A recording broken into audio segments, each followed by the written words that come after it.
While this workshop today, well, it's essentially learning calligraphy, the essence and the intention around it is to give yourself time out.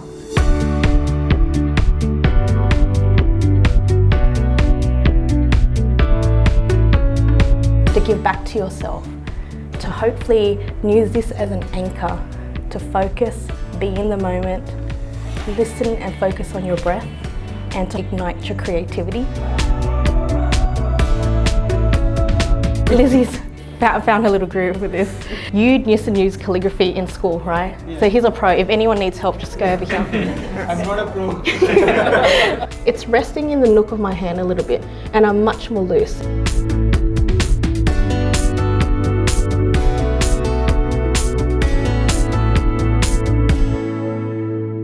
Take your time, there's no need to rush.